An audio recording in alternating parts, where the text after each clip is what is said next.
Hey guys, and welcome back to another YouTube video. In this video, I'll be going through the Essendon versus Geelong game, this is the first game of non-bye teams, so it is a little bit more intriguing to look at how this has worked out because we won't get the round zero look at these guys. So obviously it's like a normal season for them, is that you don't want to overhype a performance, but you don't want to also just say, that's just an outlier, etc.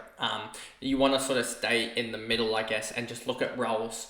But yeah, so this one will be another short one as well as the next recap, and then the couple that come out on Tuesday should be a little bit longer, etc., just because of timing issues. But anyway, before we get into this video, remember to like and subscribe, turn the notification bell on so you know when I upload, and let's get into the video. So, as you can see here, Nick Martin, 120. Yep, his role was absolutely fine, and he should be a walk-up starter. Let's actually show this team at the moment. Nick Martin, currently 19% owned. That is going to skyrocket up to, I wouldn't be surprised, 40%. So yeah, he's just a walk-up starter. His role is perfect. He could have easily had even more, which is quite crazy to say. He only had one tackle, and I know he's not going to be a tackler, but he could easily just randomly get a 3 or 4 tackle game, as well as games where he has 15, 16, 17 marks. He has that capability, especially with Essendon playing a little bit slow out the back. And generally going for a quick 15-meter kick out of the square for a behind. I know that they had a lot of behinds as well, so you got to factor that in. But I don't think he had every kick out. I think where is him? That Redmond had a couple as well. Setterfield 103. I just think that we missed the boats. His boat was last year with the value, and I think he's 92. Don't think he's going to go consistently 100, 105, 110. Yes, there would be value if he went 105, I think, but anything under about 100, and I don't think there's value with Setterfield, given there's Martin, etc.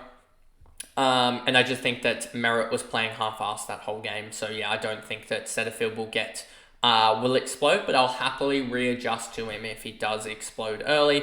Parrish 103, I thought he did really, really well, and if he plays more time on ground, that would be a higher one. I did like how, given the kick mark nature of the Dons, I think that he can get some more non-disposal points. I'm just a little bit worried with the only singular tackle, but obviously he averaged, I think, was it 3 or 4 tackles? So if he gets that per game, usually he would be up around that 115 or so marker. Andy McGrath, never again, thank you. He's going to have some of these games where he looks perfect, and then he's going to have a 70 or a 60, and I just cannot have that given his price tag is basically the same as last year, and I just think there is better value going up and down the scope with him rather than the 700Ks that we had last year. So yeah, I don't really like McGrath. Merritt, he just didn't care. It just didn't look like he really cared too much at this game. He'll step it up next in their actual game, so I'm pretty fine with him.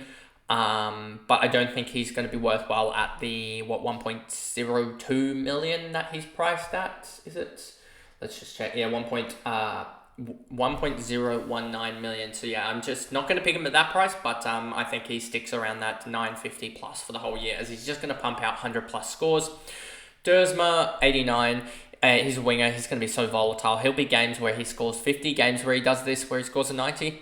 Holmes 88. I really like the role. Only problem with him is that he did say that his role isn't concrete, in that he could have games in the middle. We saw him have some CBAs in this game, but there's also games where he just plays full back, and it looks like Nick Martin versus Nick Martin, effectively. And it was crazy, the scores that they were racking up. Obviously went off injured, so that was, I should say injured, but he was actually fine. It was just precautionary. Well, he would have racked up 110 if he played the full game. And yeah, so he should be a good pick. I'm just worried that the role may flop 2 rounds in and you may have an injury, etc. So I'm just a little bit worried about that. Sardis is an interesting one and could depend on round 0, whether I start him or teams, etc. As I think he does. I think he is best 22. And I do like that he did rack up 24 touches and got the non-disposal. I'm just worried that, is he going to have, with that wing role it seems like he's getting, is he going to necessarily be able to do 80 odd in the actual games, or is he going to have games where he scores 40, 50, etc. So yeah, I do like that he is in a chippy system. like that of Cam McKenzie and stuff like that, where they can generally rack up possessions quite easily. But I'm just worried that this may be overinflated just a little bit. So he's on the watch list, and if Billings doesn't fire in opening round, there is a chance that Sardis gets that F2 spot. Duncan 84. Langford 73, Stengel Dempsey was an interesting one. I don't know if he necessarily plays or not, if he's best 22 or not. That is a question that we'll see when round 1 teams get announced. But yeah, definitely a standout 75 and definitely on the watch list. Ridley injured as well, so I think ruled out already for round 1 or in serious doubt, to the point that if scans, I think he's escaped major injury, but I still think he's going to be ruled out. But that is not gospel, I guess. So don't take my absolute word for it, but given what I saw, I think he is out for round 1. So yeah, that will open up a spot in the Essendon defence, and we'll see who takes it. Cameron 73 could have honestly ended up with about 80 or 90. He had a weird role, which was actually interesting. It wasn't really a key defender role. It was more of that roaming role that we've seen in the past with him, and he can rack up 10-mark games quite easily with that and end up with 3, 4, 5 goals and have a 110, 120. But obviously not. That didn't happen today, or was it on the Saturday that this happened? So yeah, didn't happen. But he's just one to watch. Blickard 73, Redmond 71 again, did a lot of also shared it with Nick Martin, the kickouts. Tui, Stringer, Gresham. Then we go down to Jai Clark, 17 disposals for 68. I think he's just locked in bench. He's going to be playing for Geelong. They have to play him. He just looked really good, and it got 4 clearances in the end, which was, if we just quickly go up here, you'll see 4 clearances was tied for the 5th most, and then you have 2 of the ruckman as well there. So out of the on-ballers, it was tied for 2nd most.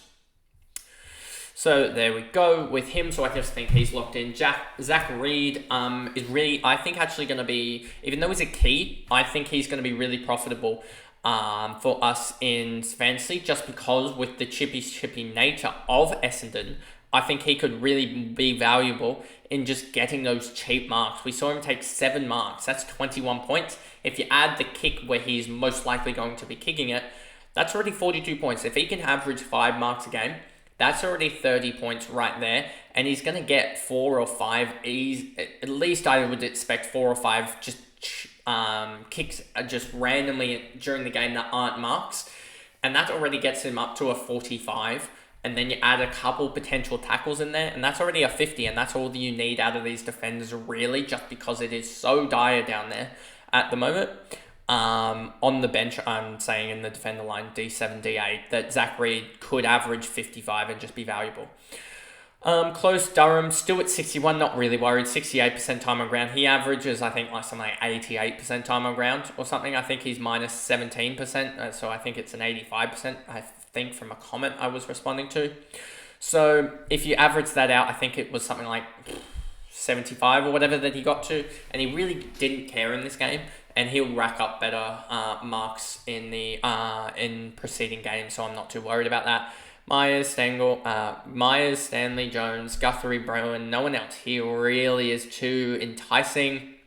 Caldwell, I thought he had the role, but he just didn't put an output up, so that could just be an odd game. Hine, Bowes, Laverde, Guelphy, Perkins, Dangerfield, no one else here. And then Manor came on late, 35 fantasy points and 27% time on ground. I'm really annoyed that he didn't get, that it looks he's not best 22, but should be a really good scorer when he actually comes on as 1 goal, 8 touches, and did some non-disposal work and 27% time on ground. He could easily be a 60 scorer if he gets a game.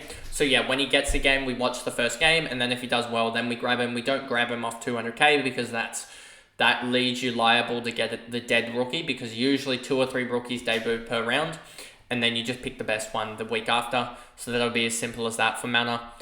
Neil, Brian, Wright, Colin Jasny, Menzies, and then Mullen. Mullen didn't play too much. I think he played second half or something.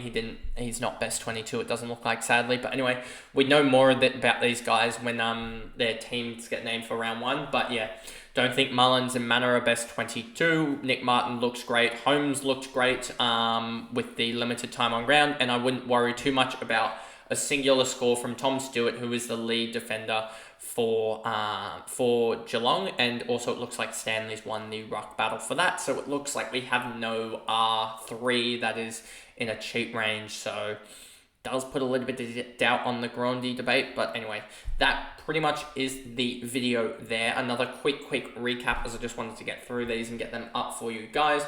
But yeah, Nick Martin looks great. Got to pick him. He's going to be 40% owned, and if you go against that, you are so liable to just get absolutely hammered, and it's most of the comp rather than a pod going against you or whatever, because pods, you get 120 points out of them if they max out, but if they fail, you burn potentially 200 points or something like that.